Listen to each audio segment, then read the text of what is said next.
नमस्कार, मनपसंत किचन कॉर्नरमध्ये मी प्रमिला देशमुख आपणा सर्वांचं स्वागत करते। आज आपण सुप्रियाताई यांच्या इझी कुकिंग विथ सुप्रिया मधील खास हिवाळ्यासाठी मेथीचे लाडू कसे बनवायचे ते पाहूयात। तर हिवाळा सुरू झालेला आहे आणि आपण बनवणार आहोत मेथीचे लाडू। डिंक, मेथी आणि सगळे ड्रायफ्रुट्स वापरून असे लाडू बनवणार आहोत, पण एक वेगळ्या पद्धतीने। जी मेथी आहे तर ती एकदम कडू तर आपण म्हणू नये, एकदम कडवटपणा तर त्याचा जाणार नाही, कारण मेथीचा गुणधर्मच आहे तो। आणि तेवढं थोडंफार कडू तर हवंच, त्याची टेस्टही लागायला हवी। मेथी टाकली आहे, फक्त एवढं की जास्त कडवटपणा येणार नाही। अशा पद्धतीने जर तुम्ही या ड्रायफ्रुट्समध्ये मेथी टाकली, या लाडवामध्ये जर मेथी टाकली थंडीच्या, तर कडवटपणा जास्त लागणार नाही। तर त्यासाठी भरपूर काय काय उपाय करतो आपण। मेथी दुधामध्ये भिजवतो किंवा अजून काय काय करतो, तर आज असाच एक उपाय करून मी मेथीचा वापर केलेला आहे। तर इथे पहा, आधी मी सर्व असे ड्रायफ्रुट्स घेतलेले आहे। काजू, त्यानंतर इथं गोळंबी घेतलेली आहे, त्यानंतर बदाम घेतलेले आहे, त्यानंतर आहे नारळ सुकं, आणि इथे मनुका आहे घेतलेला, त्यानंतर थोडी तीळ घेतलेली आहे। जेव्हा आपण लाडू, तीळ पण गरम असते ना, त्यामुळे हिवाळ्यात खायला हवे तीळ पण। खसखस पण गरम असतं, त्यामुळे खसखस पण घेतलेला आहे। त्यानंतर इथे डिंक घेतलेला आहे, पीठ घेतलेलं आहे गव्हाचं, आणि इथे जी आपली खारीक असते त्याचं पावडर करून ठेवलेलं आहे मी, तर ते पण घेतलेलं आहे। आता प्रमाणाचं काही नाही, प्रमाण तुम्ही कमी जास्त कसंही घेऊ शकता, कारण हे ड्रायफ्रुट्सच आहे, त्यामुळे याने काही वाईट होणार नाही। आणि इथे मेथी पण घेतलेली आहे, मेथी दाणे। तर आधी काय करायचं, मेथी दाण्यांना छान पावडर करून घ्यायची आहे। आता इथे पहा, छान पावडर अशी तयार करून घेतलेली आहे मी, आणि हे एका भांड्यामध्ये टाकून घ्यायची आहे। आणि आता काय करायचं, आपल्याला थोडं तूप तापवून घ्यायचं आहे। आणि हे तूप, इथे मी 1 वाटी तूप तापवून घेतलेलं होतं, आणि 1 वाट्या जो हे होतं पावडर होतं मेथीचं 1 वाटी, त्याएवढ्यालाच 1 वाटी तूप तापवून घेतलं, आणि हे मी मिक्स केलं तुपामध्ये। कडक तुपामध्ये नाही करायचं, फक्त तूप आपल्याला विरघळून घ्यायचं आहे गॅसवरती, आणि नॉर्मल झालं की ते याच्यामध्ये टाकायचं आहे। आणि आता हे मिक्स करून रात्रभर हे जे तूप आणि मेथीचं मिश्रण आहे हे रात्रभर असंच ठेवायचं। छान मेथी मुरू द्यायची आहे तुपामध्ये, तर कडवटपणा याचा कमी होतो। एकदम कडवटपणा जातो असं म्हणणार नाही मी, कारण काहीही केलं तरी मेथीचा तो कडवटपणा थोडासा लागतोच, आणि लागायलाच हवा, पण कडवटपणा जास्त लागणार नाही। तुम्ही नक्की ट्राय करून पहा। तर ते मी रात्रभर भिजत ठेवलं होतं। त्यानंतर इथे आता मी कणिक भाजून घेते, आणि जर तुमच्याकडे रात्रभर वेळ नसेल तर 3 ते 4 तास तरी तुम्ही ती मेथी अशी तुपामध्ये भिजवून ठेवून द्या, आणि नंतर लाडू बनवा। तर आता लाडवासाठी इथे पहा, मी तुपामध्ये जी कणिक आहे, गव्हाचं पीठ आहे, त्याला मी 2 वाट्या पीठ घेतलेलं आहे, आणि हे 2 वाट्या पीठ मी छान असं लालसर होईपर्यंत परतून घेणार आहे, छान भाजून घेणार आहे। तर इथे पहा, छान भाजून झालेलं आहे इथे पीठ। आता याला थंडगार होऊ द्यायचं आहे। तर पीठ थंड होईपर्यंत मी जेवढेही ड्रायफ्रुट्स आहे त्या सर्वांचं पावडर करून घेतलेलं आहे। आणि आता आपण पाहूया नेक्स्ट स्टेप काय करायची। तर इथे पहा, हे जे तूप आणि मेथी आहे रात्रभर ठेवली होती, तर खूप छान असं मुरलेलं आहे ते। आता हिवाळ्याचे दिवस असल्यामुळे तूप गोठलेलं आहे, तर याच तुपामध्ये आपल्याला ही मेथी भाजायची आहे, असं काढून घ्यायचं आहे का।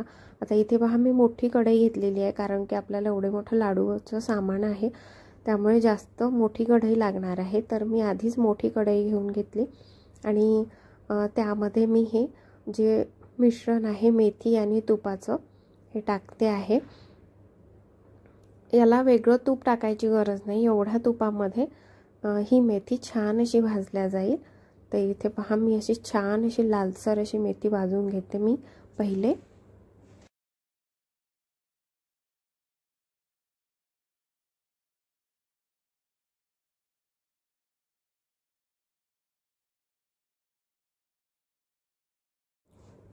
तर मेथी भाजून झालेली आहे। आता यामध्येच मी अजून 2 चमचे तूप घातलेलं आहे।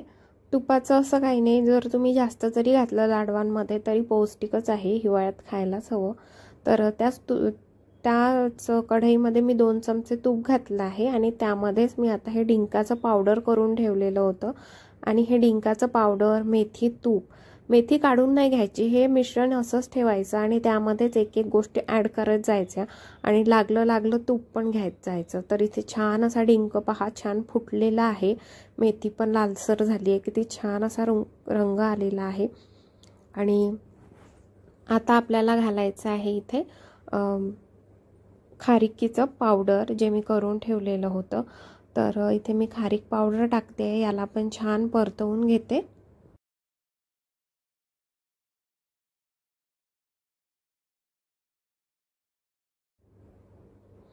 आता खारीक परतवून झाली आहे, तर इथे टाकायचं आहे सुका नारळाचा किस। मी सुक्या नारळाला पण मिक्सरमधून काढून ठेवलं होतं। एकदम पावडर नाही करायचं याचा, आपल्याला थोडंसं असं रवाळ ठेवायचं आहे जेणेकरून दातात येईल।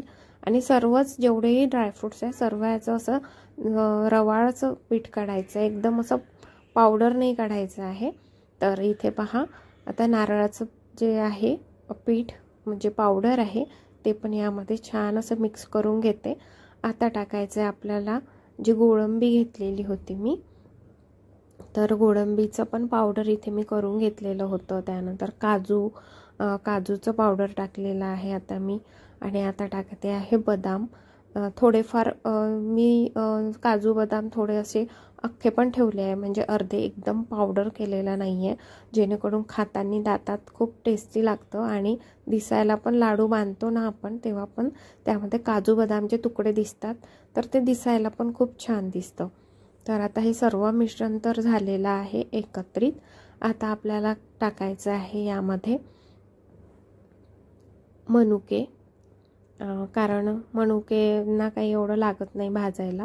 त्यानंतर टाकायचं आहे तीळ आणि खसखस। तर हे सगळं टाकून पुन्हा एकदा आपण छानपैकी परतवून घेऊया।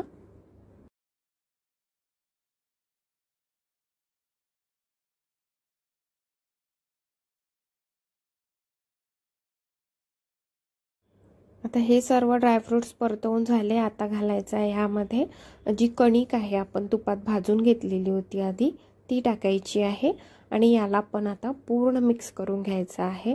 तुम्हाला जर वाटलं की कुठे कोरडं होत आहे, तूप कमी पडत आहे, तर तुम्ही टाकू शकता वरून, काही प्रॉब्लेम नाही, यामध्ये तूप पण घालू शकता तुम्ही। तर इथे मी सगळे ड्रायफ्रूट्स आणि जी पीठ आहे ते मिक्स करून घेतलं आहे आणि इथे मला वाटलं की तूप थोडं कमी झालं आहे, त्यामुळे मी 2-3 चमचे अजून तूप घातलेलं आहे आणि पुन्हा मिक्स करून घेते हे सर्व।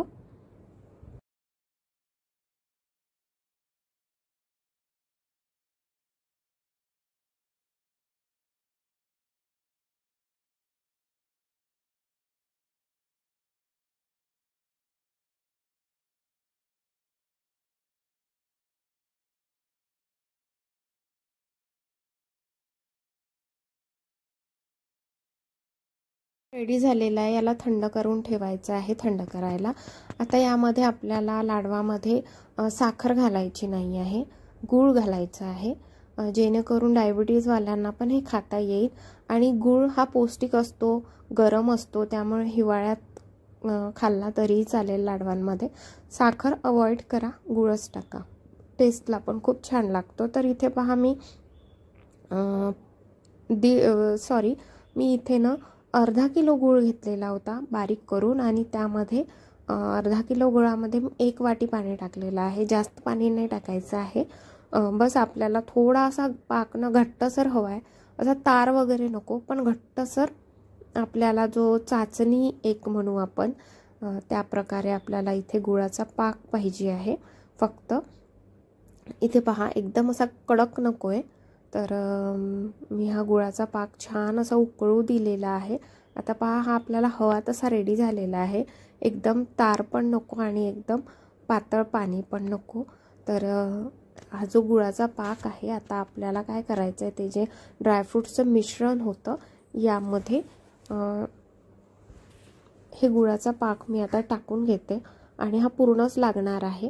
तुम्हाला जर वाटत असेल की कमी पडेल किंवा जास्त होईल तर नाही, हा बरोबर प्रमाण आहे आणि एवढं मला पूर्ण लागलेलं होतं। आणि आता हे सगळं मी मिक्स करून घेते।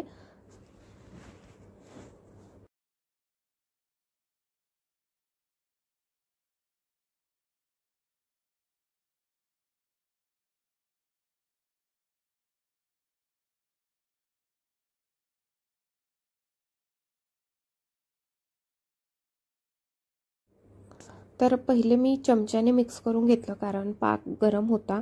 त्यानंतर आता हाताने मी मिक्स करून घेते हे सर्व आणि मग याचे लाडू बांधायचे आपल्याला।